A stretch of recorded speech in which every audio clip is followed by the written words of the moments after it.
You know what's so funny? Years before I actually started working with cotton farmers across West Africa, I was already putting Africa literally at the center of everything that I was doing, right? So this is a jacket I want to show you guys that I designed a few years back in Los Angeles, and I called it the Afri Jacket. Very obvious name, I know, okay?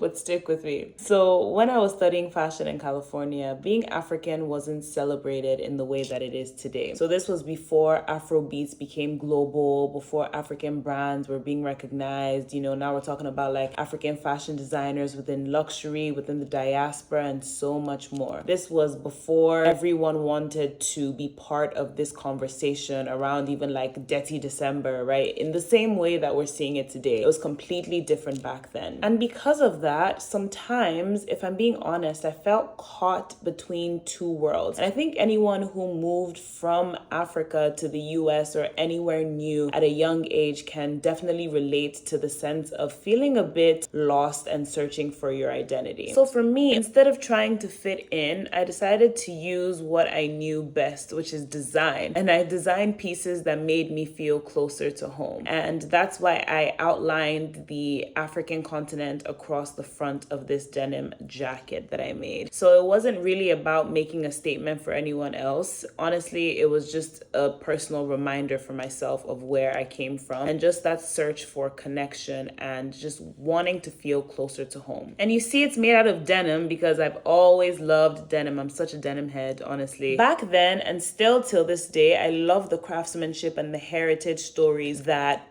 the whole denim world was just built on. And obviously, cotton is the source for all things denim. And now my work takes me into cotton fields across West Africa, literally. So working alongside farming communities and building more transparent and traceable supply chains within cotton farming. And I'm just looking back and I think it's just so crazy because I don't think I realized that the things I was designing years ago were already pointing me towards the direction of the work that I'd eventually dedicate my life to. I think life just works in a really interesting way. And I mean, I cannot talk about one of the best parts being that this jacket was worn by Quincy in Los Angeles for a Christian Louboutin event. And I literally remember finding out when this happened. I was on my way home from work and it just felt so surreal. Africa honestly has always been at the heart of everything that I create. And looking back at this piece, I'm just really proud and I wanted to share that with you guys today.